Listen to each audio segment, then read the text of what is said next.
भर दो भाई, जाओ इधर आओ। मस्जिद के कमेटी के जो लोग हैं, जिम्मेदार लोग, वो लोग स्टेज के सीधे हाथ पे आके कुर्सियां डाले, उनको बैठिए। और जो है ना मंडल के सरपंच और जिम्मेदार लोग जो आए हैं, एमपीटीसी जेडपीटीसी सरपंच, वो लोग भी माइनॉरिटीज जो है ना यहाँ स्टेज के करीब आइए, सीधे हाथ पे आके बैठिए वो लोग। अच्छा, मस्जिद के इमाम और मस्जिद के मौज़िन और मस्जिद के सदर कमेटी के लोगों के लिए सीधे हाथ को कुर्सियां डाले गए हैं। यहाँ पहले से भी सदर और कमेटी के लोग मौजूद हैं, उनके बाद आके बैठिए। और दूसरे लोग मेहरबानी करके वहां से उठ जाइए, बुरा ना समझिए, उन लोगों को मौका दीजिए। और इधर लेफ्ट साइड में जो ठहर के स्टेज के, वो लोग अंदर जाइए भाई, वो लोग अंदर जाइए, वो लोग कुर्सियों में बैठिए भाई, कुर्सियों में बैठिए। हमारे वॉलंटियर्स, हमारे साहब को, हमारे प्रोचारम साहब को, हमारे एमपी साहब को मुबारक मुबारक मुबारक मुबारक। जय तेलंगाना, कैसे मुबारकबाद दीजिए होम मिनिस्टर साहब को, प्रोचारम साहब को।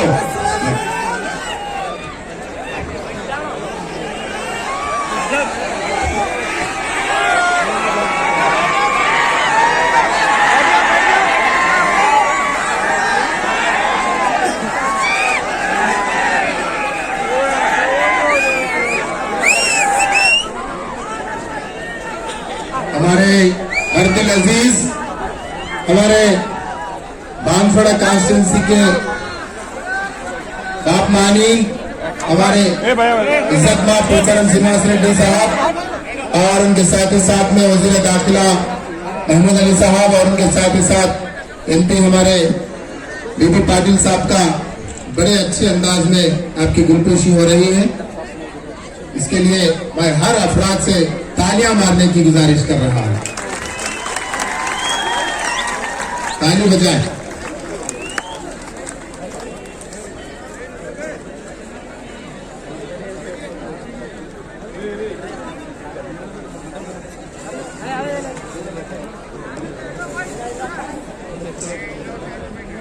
जो भी हजरात स्टेज के इधर उधर है, जरा मेहरबानी सब लोग कुर्सियों में बैठे। हजारों की तादाद में रहकर भी मैं इससे पहले आप लोगों का अदबन गुजारिश किया हूं, मेरे प्यारे भाइयों बहनों, मेहरबानी करम स्टेज के सामने पीछे की तरफ कुर्सियां खाली हैं, लिहाजा वहां पे तशरीफ लाएं, वहां पे तशरीफ रखें प्लीज। मैं हर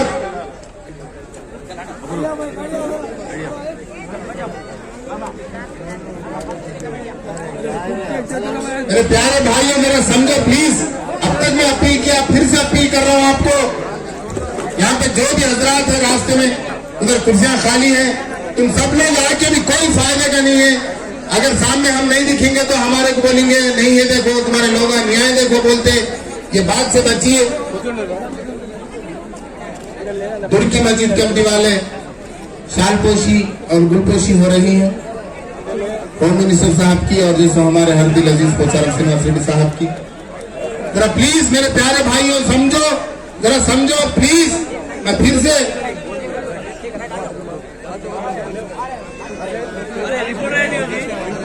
लास्ट भाई कमेटियों से गुजारिश है, होम मिनिस्टर साहब का कहना है कि जाते वक्त शालपोशी और गुलपोशी कीजिए, प्रोग्राम स्टार्ट कर देंगे। बैठ जाइए, मेहरबानी करके सबको मौका देंगे, सबको मौका देंगे। जाते वक्त आपके फूल पहनेंगे, आपके शाल उड़ेंगे इंशाल्लाह जरूर। अब प्रोग्राम शुरू हो जाएगा बिला ताखिर के। जरा लेडीज को तकलीफ हो रही भाई वहां से, वहां से मेरे प्यारे भाइयों जरा वहां से हटो, मेरे भाइयों जरा रास्ता दीजिए, यहाँ से हटे तो उधर अपन लोग इतने लोग आके भी नहीं। तेलंगाना की लड़ाई में जिद्दोजहद रखने वाला हमारा खास हरदिल अजीज बंदा, हमारे डेवलपमेंट के एक बल्कि डेवलपमेंट का एक निशाना मानते हुए हमारे प्रोचारम श्रीनिवास रेड्डी का खास तौर से यहाँ पर मैं उनका इस्तेमाल करते हुए साथ ही साथ में हमारे साथ में तेलंगाना की लड़ाई में जब कोई भी नहीं थे केसीआर साहब के साथ में रहे और आज मुसलमानों की मान शान बनकर देखो एक मुसलमान भी होकर इस तेलंगाना का होम मिनिस्टर बन सकता है, ये चीज को दिखाने वाला बंदा हमारे साथ में तेलंगाना की लड़ाई जिद्दोजहद में शामिल जो थे हमारे वजीर दाखिला तेलंगाना के महमूद अली साहब का भी मैं तहे दिल से खैर मकदम करता हूँ। और साथ ही साथ में हमारे एमपी साहब बीबी पाटिल साहब का भी मैं तहे दिल से उनका स्वागत करता हूं। हमारे सुरेंद्र रेड्डी साहब और स्टेज पे जितने भी बैठे हुए मुनाफिक लोग हैं सबका मैं तहे दिल से आदाब अस्सलाम वालेकुम। और हमारे यंग एंड डायनामिक लीडर, हमारे सबके हमरा, हमारा रास्ता, हमारी ताकत, हमारा हर चीज बन के हमारे सामने रहने वाला बंदा, ये निजामाबाद और कामारेड्डी डिस्ट्रिक्ट के डीसीसी के चेयरमैन पोचाराम भास्कर रेड्डी साहब का भी मैं तहे दिल से आपका भी इस्तेमाल करता हूं। मेरे प्यारे भाइयों, जरा चीखा ना तो मारो, पॉइंट पे आ रहा हूं। इतने दिन क्या था मालूम, वो अदब से बात कर करके पसीना आना भेजा, औकात पे आ गए तो बेफिक्री है बोल के ऐसा हो। तो मेरे प्यारे भाइयों, मेरी माओ बहनों, आप सब लोगों को मालूम है मुसलमान बोलते खास तौर पे हमारे इलाके में, हमारे हिंदुस्तान में डीजल की गंदगी क्या हुआ जी हो, जरा जिनको की बिठाओगे जरा बैठो ना जी को।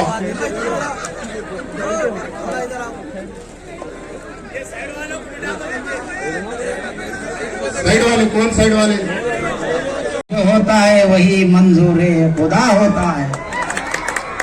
समय नूरे हक़ इलाही को बुझा सकता है कौन? समय नूरे हक़ इलाही को बुझा सकता है कौन? जिसका हामी हो खुदा उसको मिटा सकता है कौन? जरा आवाज लगाओ, जय तेलंगाना। किसके हस्ते है? पोचाराम सिन्हा के हस्ते है। और तो खामोश, हमारा लीडर खामोश नहीं तो आप कैसे खामोश है? बोलो दबा के जय तेलंगाना। पोचाराम सिन्हा नहीं कर तुम।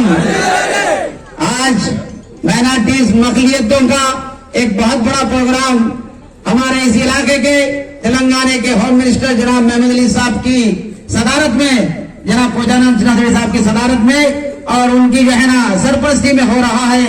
हमारे इलाके के एमपी साहब भी मौजूद हैं और स्टेज पर तशरीफ फरमा हमारे सूरी बाबू, भास्कर बाबू, सबका मैं तहे दिल से शुक्रिया अदा करते हुए तमाम इलाके के मस्जिदों के सदर और जो है ना एमपीटीसी, जेडपीटीसी, मुस्लिम लीडर्स और तमाम मस्जिद के आइम्मा, मस्जिद के इमाम और तमाम मस्जिद के सदरों का तहे दिल से शुक्रिया अदा करता हूँ। खास तौर पे हमारी पर्दा नशीन माएं और बहनें, ये एक मोहब्बत काफी है। हमको मिटा सके जमाना, ये जमाने में दम नहीं। हमको मिटा सके ये जमाना, जमाने में दम नहीं। जमाना हमसे है, हम जमाने से नहीं। बोला एक बार, ये हमारी पहचान है। जहाँ हम कदम रख दें, जहाँ हम कदम रख दें वो गुलिस्तां हो जाए। हम जहाँ हैं वहीं पूरी सियासत वहीं से शुरू होती है। हम जहाँ हैं वहां से सियासत शुरू होती है और सियासत हमसे ही चलती है। ये बात आज आप लोगों ने साबित कर दिया है। एक ऐसा लीडर जो दीप जला रखा है, चराग जला रखा है और हवाओं से ये ऐलान कर रखा है, चराग भी जलाया और हवाओं को बोल रहा आओ दम में तो हम देख लेंगे। ये पोचाराम सिन्हा से दिया, चराग जला रखा है और हवाओं को कह रहा है कि आओ। जरा भाई जो स्टेज के लिए ठहरे हुए वो लोग जरा हट गए तो हमारी बहनों को, औरतों को स्टेज नहीं दिख रहा। हमारे महमूद अली साहब नहीं दिख रहे, हमारे सरपरस्त जो हैदराबाद से आए जिनको देखने के लिए आए, थोड़ा पीछे हट जाइए, थोड़ा पीछे हट के ठहरिए। हमारी बहनों को, माओ को नहीं दिख रहा, बच्चियां भी आए हुए हैं। जो जला रखा है और हवाओं को ये ऐलान कर रखा है कि आइए दम है तो देख लेंगे, ये पोचाराम सिन्हा रेड्डी साहब है। और मैं आपको क्या बताऊं, तुम हमको मिले हैं बड़े नसीबों से, तुम हमको मिले हैं बड़े नसीबों से। हमने तुमको चुराया है, हमने तुमको चुराया है बड़ी किस्मतों से। ये बहुत बड़ी बात है, तुम हमको मिले बड़े नसीबों से, हमने तुमको चुराया है बड़ी किस्मतों से। बहुत बड़ी बात है। मैं आपको क्या बताऊं, आप 70 साल से देख रहे हैं बाबरी मस्जिद का ताला कौन खोला? बाबरी मस्जिद का ताला कौन खोला? बीजेपी वाला नहीं खोला, टीआरएस वाला नहीं खोला, जनता दल वाला नहीं खोला। बोला आवाज से एक बार, मालूम है ना? कांग्रेस वाला खोला, आप हम नहीं खोले। 10 साल में कोई मस्जिद शहीद हुई? अगर हुई भी तो फिर दोबारा आलीशान मस्जिद बनाया गया, फखर के साथ बताया गया कि हम सेकुलर जहन के हैं, हमारे सीएम साहब सेकुलर जहन के हैं, हम जो कहते हैं वो करके दिखाते हैं। ये बताइए आपकी जो काम 70 साल में नहीं हुआ वो 10 साल के अंदर हुआ। आज बताइए पूरे कांचनजी के मुसलमान यहाँ मौजूद हैं। आप यहाँ से निजामाबाद जाइए, गहूर के मुसलमान यहाँ मौजूद हैं। गहूर में कब्रिस्तान है रोड पे, कितने घर हैं, वो भी चंदगढ़ मुल्ला वालों के हैं, चंदगढ़ दूसरों के हैं, वो भी गांव छोड़ के तकरीबन चले गए हैं। आप वो कब्रिस्तान को देखे तो बड़ों की रूहानी याद आती, कितनी बेहतरीन बाउंड्री वाल बन के कलर करे। कौन कराए? बोलो गौर वाले हैं मौजूद, कौन कराए? पहुंचा सेनेटरी साहब कराए नहीं कराए? पहले हमारो इस तरह से हर गांव का कब्रिस्तान, हर गांव की दरगाह, हर गांव की मस्जिद, कोई मस्जिद ऐसी नहीं है हमारी कॉन्स्टिट्यूंसी में जिसको हमारे कायद ने 5 लाख, 10 लाख, 15 लाख, 20 लाख, 35 लाख रुपए, यहाँ तक के 40 से 50 लाख रुपए और 1 करोड़ रुपए भी दिया है।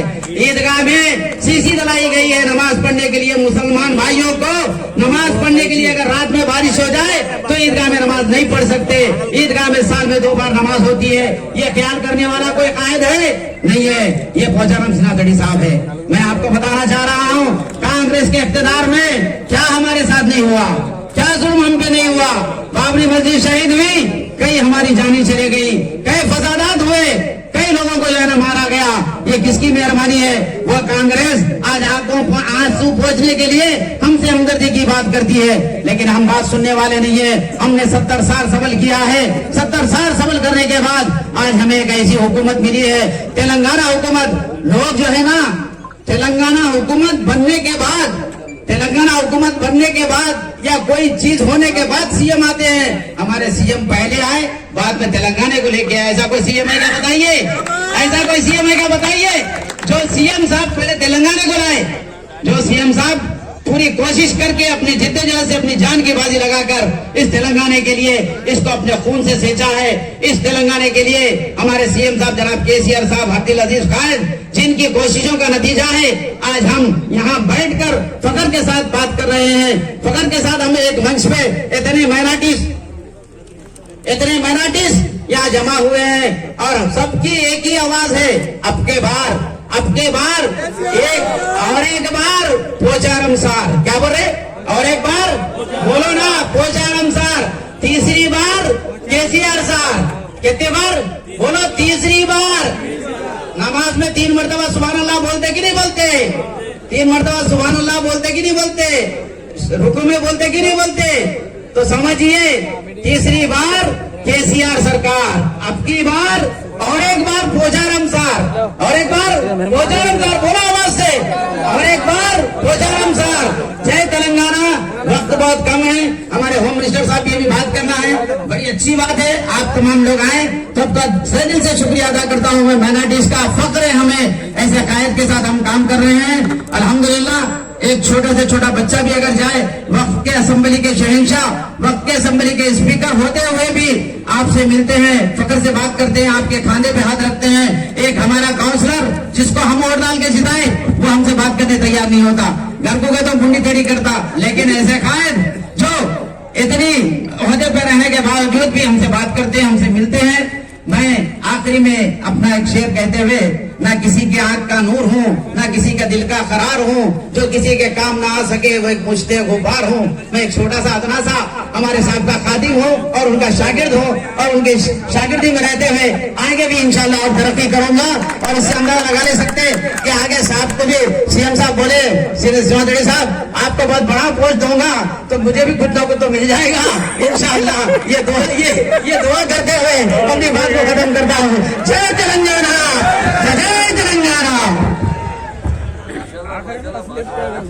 एमआईएम के सरदार साहब शाहिद खान साहब 2 मिनट के अंदर खत्म करें, क्यों नहीं? तो हमारा नाम लिया, हमारी शान बनाया, आज हमारे हमदर्द बन के हमारे साथ में चलने वाला बंदा रहा। मेरे प्यारे भाइयों, मैं तुम लोगों के सामने एक बात रखूंगा, हाल ही हाल में तुम गवाह है, मैं गवाह हूं, स्टेज पे बैठे हुए सारे मेहमान गवाह है। मेरे प्यारे भाइयों, हम पर एक अजाब आ रहा था, एक अजाब को बीजेपी सरकार हमारे ऊपर लेके आ रही थी। उस अजाब के नतीजे में हमारे को निस्तो नाबूद करने का एक फैसला किया गया था, जिसका नाम एनआरसी था, जिसका नाम सीए था। हमको बताया जा रहा था कि तुम्हारे परदादा का आधार कार्ड लो, तुम्हारी दादा का आधार कार्ड लो, तुम्हारी बाबा का आधार कार्ड लो, वरना तुमको हम डिटेंशन सेंटर में डाल देंगे, तुम हिंदुस्तान नहीं होते, हिंदुस्तानी नहीं बनते, ऐसे अल्फाजों के साथ हमारे पे अजाब आ रहा था। मेरे प्यारे भाइयों, तुम लोगों को याद है सारा हिंदुस्तान खामोश रहा। तेलंगाना के साथ 29 स्टेट भी तेलंगाना में हिंदुस्तान में रहे, उसके बावजूद भी 28 स्टेट आंख मूंछ लिए, कान मूंछ लिए, मुंह मूंछ लिए, मगर हमारा चहिता, हमारी आन, हमारी मान, हमारी शान, हमारा केसीआर असेंबली में ठहरा और कहने लगा।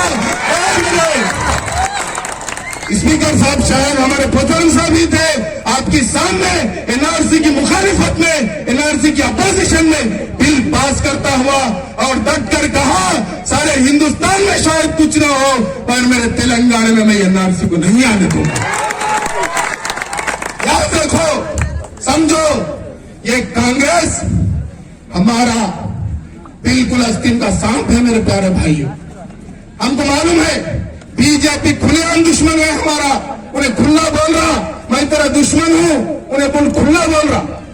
पर कांग्रेस मिठा जहर है, मिठा जहर है, अस्तीन का सांप है, कब हमें डस लेता है ये पता नहीं। लिहाजा उसी का नतीजा है मेरे प्यारे भाइयों, हमारे हाथ देने के थे, आज हमारे हाथ लेने के बन गए। लिहाजा मेरे प्यारे भाइयों, और इससे पहले ही मैं बात बोल चुका हूं, हमारे मुसलमान भाई डीजल की गंदगी, पैरों की कालिक, ऑटो के ड्राइवर, गरीबी, पासमानदगी के शिकार हम सब लोग। तो केसीआर साहब एक ही सोचे इस चीज का हल कैसा होगा।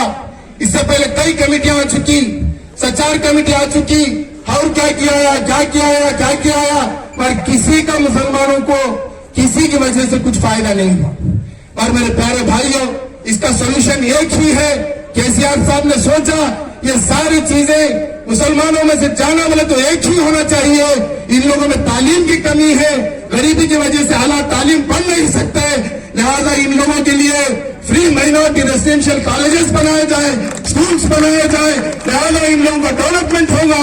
यह ख्याल रखते हुए हमारा हमदर्द हमारे केसीआर साहब ने पूरे तेलंगाना में 206 माइनॉरिटी रेसिडेंशियल कॉलेजेस, स्कूल्स बनाकर आज बच्चों की तालीम, बच्चों के कपड़े, बच्चों का खाना, बच्चों का पीना, बल्कि एक साल में एक तलबा के लिए 1,30,000 रुपए की लागत से आज हमारे लिए काम करने वाला बंदा सिर्फ और सिर्फ केसीआर है और टीआरएस की सरकार है।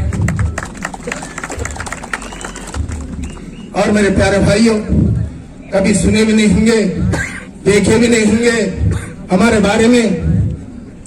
तुम लोगों को पता होना चाहिए, हाल में 100 करोड़ रुपए लगा के हमारे लिए हैदराबाद में हनीसिन गुरबा भी बनाया गया आपकी जिद्दोजहद से, आप लोगों की सरपरस्ती में, और हमारी शान बनकर आज नाम तलीम हनीसिन गुरबा खड़ा हुआ है। और उसके साथ ही साथ मैं एक ही बात रख के मेरी बात को खत्म करता हूं। मेरे प्यारे भाइयों, सारे हिंदुस्तान में दिल्ली की सरकार आज पूरे हिंदुस्तान के मुसलमानों के लिए, वो भी अक़लियतों के लिए, मुसलमान नहीं बोल रहा, अक़लियत, सारे अक़लियतों के लिए आज पूरे हिंदुस्तान में बजट लगाती है सिर्फ 2,000 करोड़ रुपए। और आज हमारा बड़े दिल वाला बंदा, हमारे मुसलमानों का हर दिल अजीज, हमारा दिल, हमारा कलीजा, हमारी जान, हमारी आन, हमारी शान केसीआर साहब ने सिर्फ तेलंगाना में 2200 करोड़ हर साल मुसलमानों की भलाई के लिए हमारे माइनॉरिटी कॉर्पोरेशन में बजट लगाते हैं। लिहाजा मैं वक्त काफी ज्यादा ले चुका हूं इस स्टेज के सामने, आप लोगों के सामने। मेरे प्यारे भाइयों, मैं माफी की दरखास्त पेश करते हुए यही अपनी बात खत्म करता हूं। और खास तौर से हमारे पोचारम साहब के लिए तो आप लोगों को बोलने की जरूरत नहीं है, आपको समझाने की जरूरत नहीं है। ये सारी चीज जो भी अपने आंखों को दिख रही, कॉन्स्टिट्यूंसी में जो भी डेवलपमेंट दिख रहा, सिर्फ और सिर्फ हमारे पोचारम साहब की बदौलत है, आपकी मेहनत है। आप भी है तो हम सब कुछ है। बल्कि मैं माइनॉरिटीज की तरफ से आपको अपील कर रहा हूं, आपको बोला था इससे पहले भी ये बात आपके सामने रख चुका हूं, बल्कि आप स्पीकर नहीं हो, आप एमएलए नहीं हो, आप अक़लियत की बहबूद हो, अक़लियत की बहबूद हो। ये आपके साथ बात रखते हुए मैं अपनी बात को खत्म करता हूं। अल्लाह हाफिज। जय तेलंगाना। कार के निशान को खाला मां